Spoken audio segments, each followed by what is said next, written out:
Hey, Barry. A bit tense.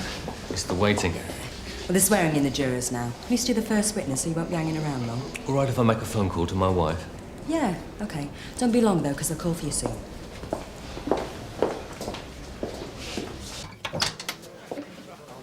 How's Barry Clifford bearing up? Bit nervy. We ought to be savouring every moment. I mean, star witness in a trial. It's probably the most exciting thing that ever happened to him. Jeez. Well, I would have thought he had enough excitement when he saw Jimmy Payne get stabbed. Yeah, Jimmy got a shock and all. Little Scrope got so excited they had to take him to hospital for a blood transfusion. You lads are a bit chirpy. Well, it's one of those special days. I can feel it. The birds are singing God is in his heaven and Dale Greenwood is going down. The defence are going to go for a case of mistaken identity. It happened late at night, back of a supermarket. The loading bay area was well lit, sir, and the manager, Barry Clifford, saw it all clearly. He picked Dale Greenwood out of an ID parade the next day. This Barry Clifford, he's not going to go soggy under cross-examination, is he? Upright citizen, no record, no axe to grind, he'll simply tell the truth. Dale Greenwood's overdue for arrest. He's been getting away with murder for far too long. Yeah, well, he won't be getting away with attempted murder, though, sir. Excuse me. Well, Mr. Clifford was here just now. He said he needed to make a phone call, excuse me.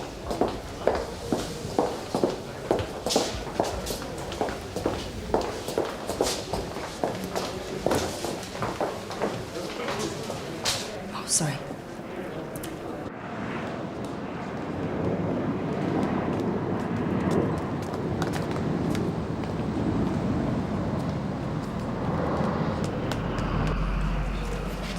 Great, this is all we need. Well, no sign of him. He could have gone outside for a smoke, couldn't he? No, I checked. He's not in the gents. I can't believe he's just done a runner. What, you think the Martians might have wafted him off? There's no need to take it out on me. It's not as if we had to press gang him into coming down here, is it? Yeah, model witness, I thought. Well, not anymore, he ain't. He was warned about the trial. I checked with CSG last night. Well, he turned up at the court all right, went off to phone his wife, hasn't been seen since. Well, give the wife a call, see if he did actually phone her.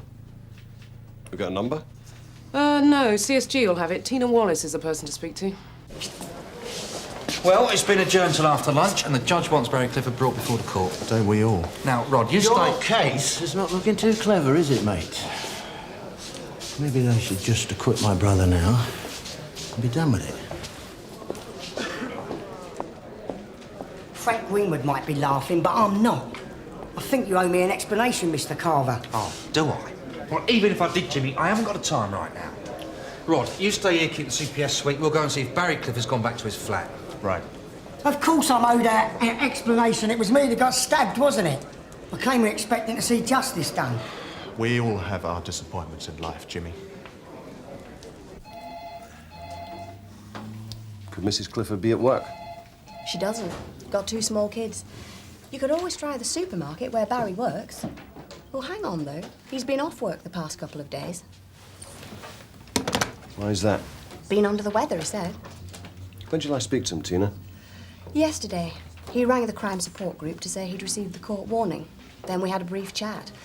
I've been keeping him posted on trial dates, so I've got to know him reasonably well. And he didn't give the impression anything was wrong? He was a bit apprehensive, but that's natural. He's never been in court before. OK. Well, it's normal to get a few butterflies, but not to do a runner. Yeah, it's odd. He said he was resigned to appearing in court. He'd even had his suit pressed for the occasion. How can you lose a tame witness, for God's sake? We can't handcuff them to the radiators, sir. I'd handcuff this one to a train. So what are the chances of getting a conviction without him? The only other witness was the victim, Jimmy Payne. A scrote with a sack full of previous. And there's a danger Barry Clifford will look like a pressed witness when he does eventually testify. If. You've got to find him first.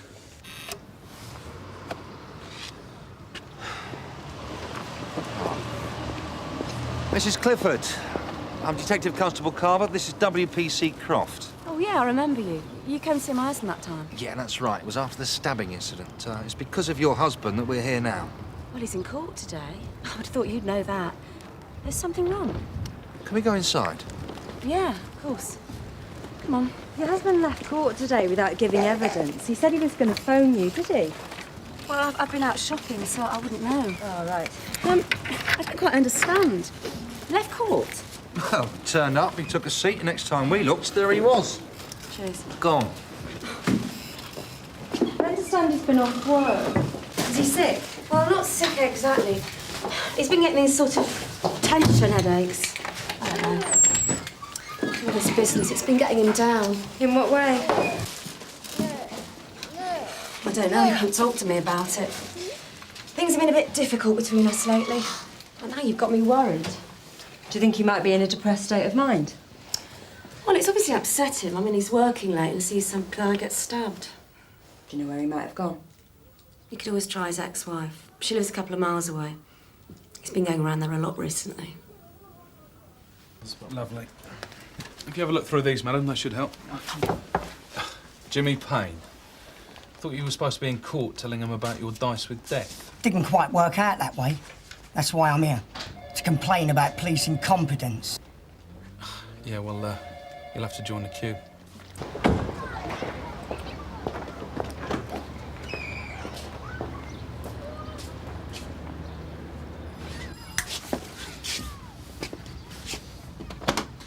Carol Lennox?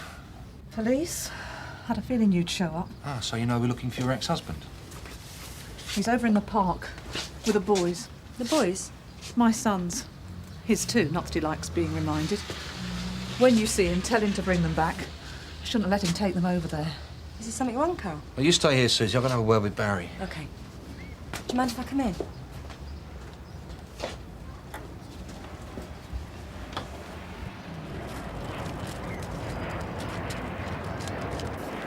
I enjoy a game of football myself, Barry, but not when I'm due to give evidence in court.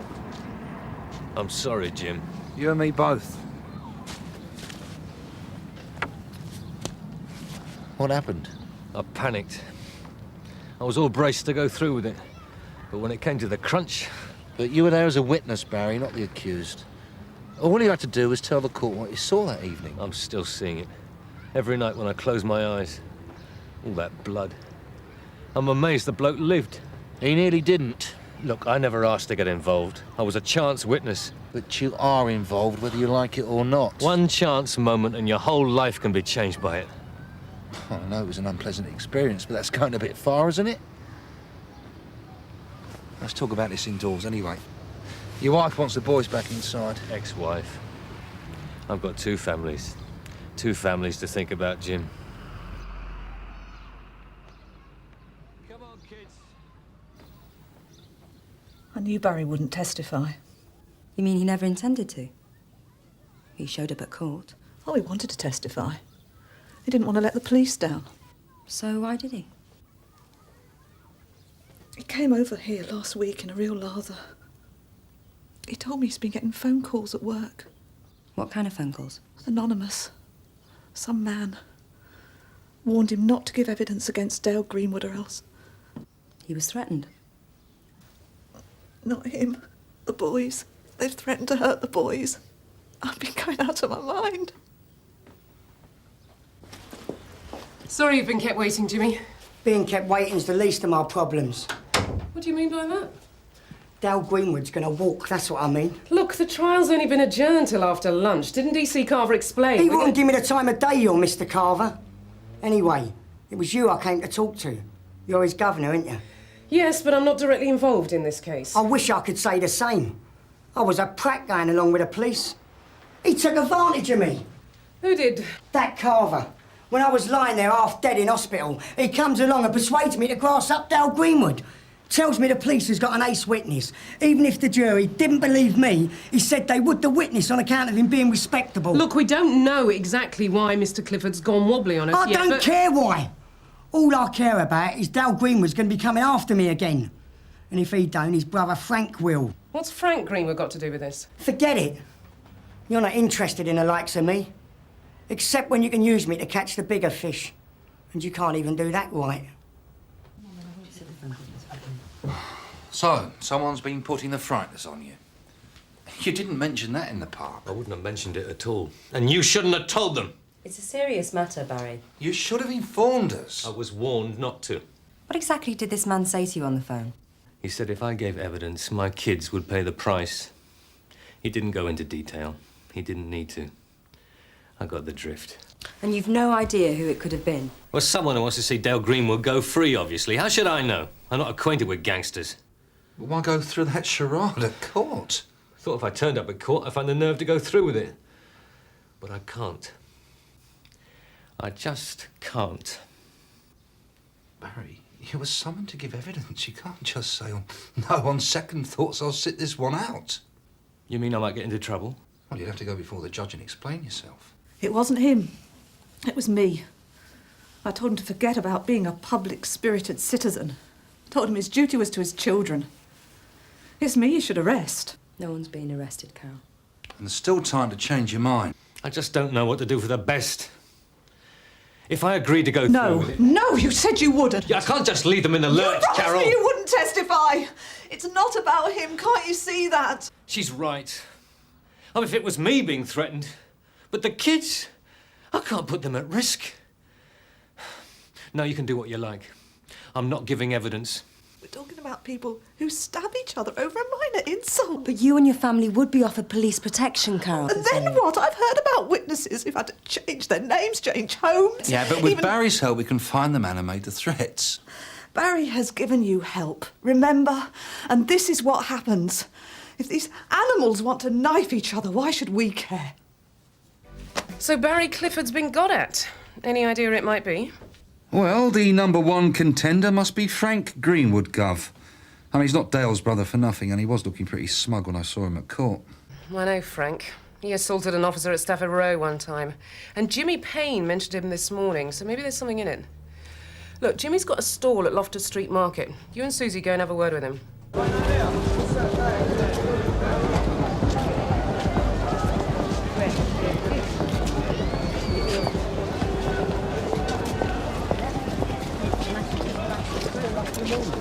That's very impressive.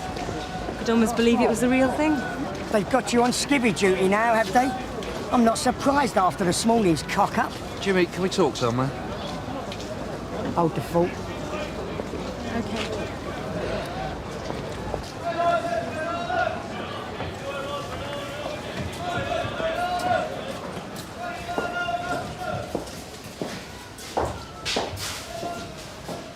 Well? Look, we're trying to find out if Frank Greenwood's been intimidating witnesses. How should I know? Well, has he threatened you? Maybe he has. He's the sort who would, isn't he? So tell us about it. I've told you all you need to know. I gave Dale Greenwood a bit of sauce one night and he chased me. I went down... Look, we're not talking about Dale. We're talking about his big brother. Why don't you tell us about Frank? Because I don't want another one of these. So he has threatened you? Not directly, but he's been telling people he's going to finish the job his brother started. What people? My girlfriend. He was down the market last week. Well, will she make a statement to that effect? If I told her to. Well, it's going to have a word with her then. No. If Dale goes down, Frank might just get over it. But if I grass him up too, I'll have the whole family after me. Look, Frank's got it in for you anyway. You have got nothing to lose. Why don't you get your retaliation in first? I reckon we've got enough in Frank Greenwood to bring him in. Jimmy Payne's girlfriend's prepared to make a statement about the threats. Good. No, you never know. Barry Clifford might grow a backbone if he knows Frank's at our place.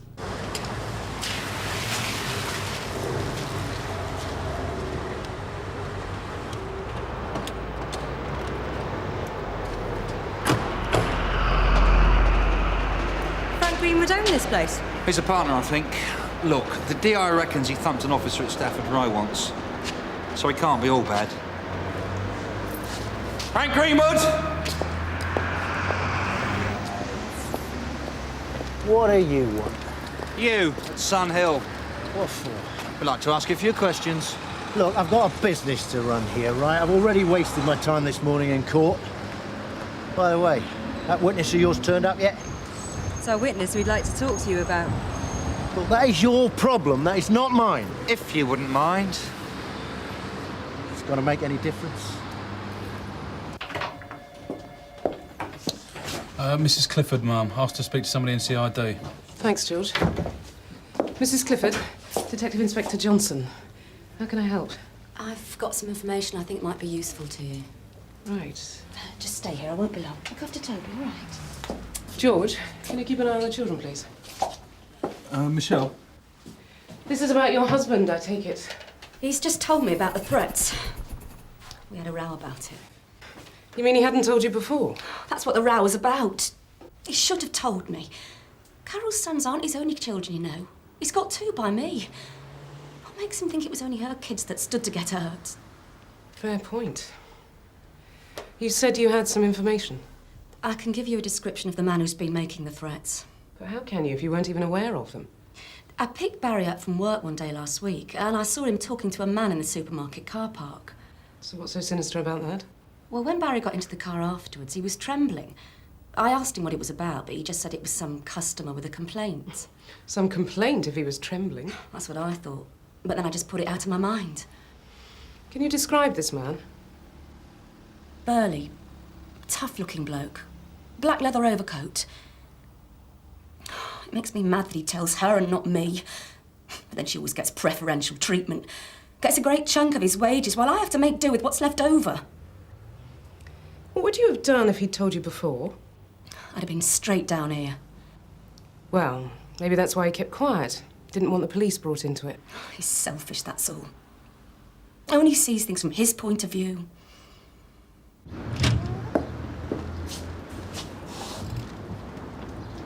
Is Barry still determined to stay out of the witness box? Yeah, but he's dreading having to face the judge. That's him. That's the man I saw talking to Barry. Are you sure? Yeah.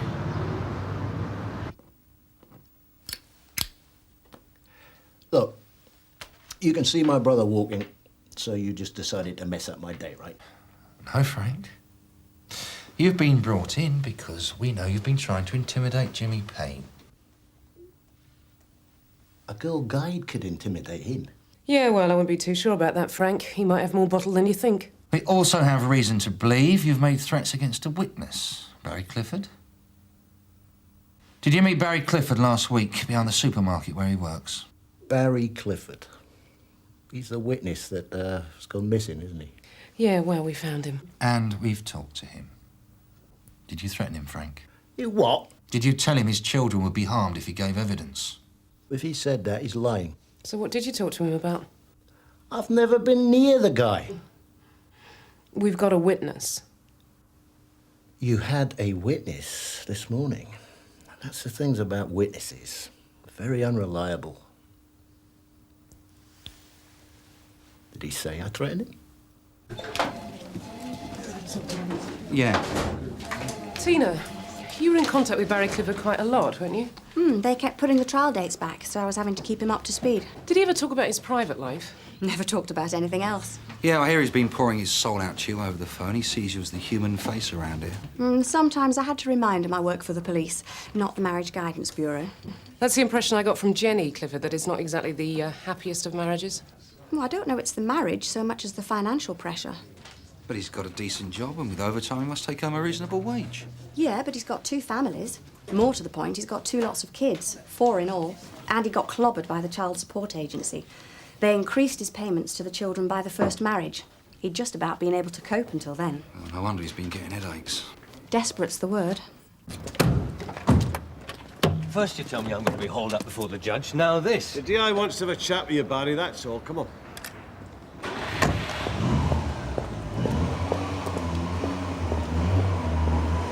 When this case is over, you'll move on to the next one. But I'll have to live with the consequences. And if Dale Greenwood goes free, you can live with that? Never mind my conscience. I'm talking about the consequences for my children. And your ex-wife?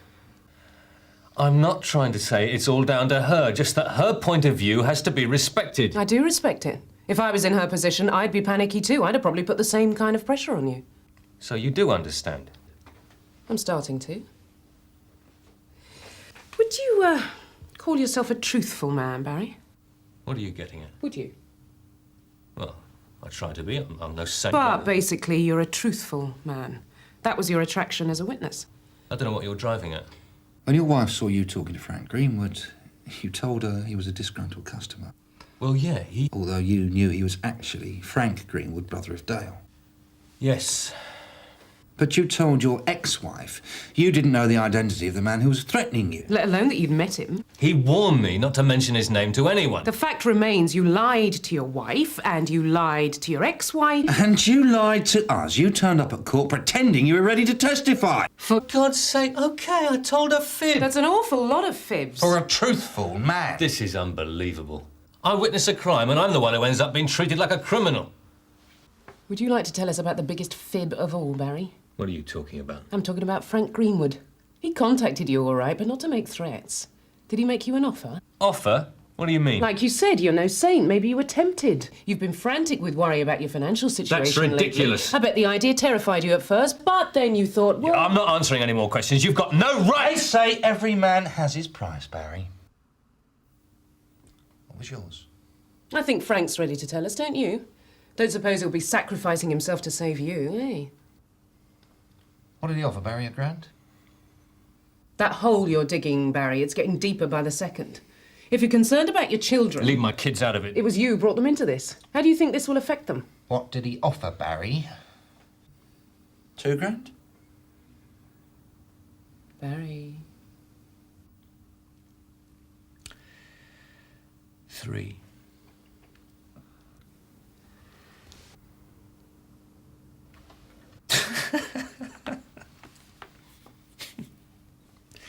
I don't know what made me think I could get away with it. The fact that you had it nicely worked out, I should imagine. You told your ex-wife the kids were in danger, knowing she'd put pressure on you to pull out of the trial. What you didn't bank on was Jenny seeing you talking to Frank Greenwood. A chance witness. I know I've been stupid, but I'll make a full statement. If I cooperate... No deals, Barry. No, I'm not trying to make a deal. I honestly want to cooperate. Honestly. It was all a lie.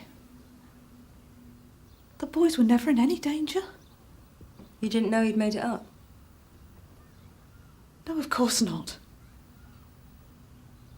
You don't think I was in it with him, do you? No. No, I don't. I suppose I should have guessed. We split up because of his unfaithfulness. And the lying and deceiving that went with it.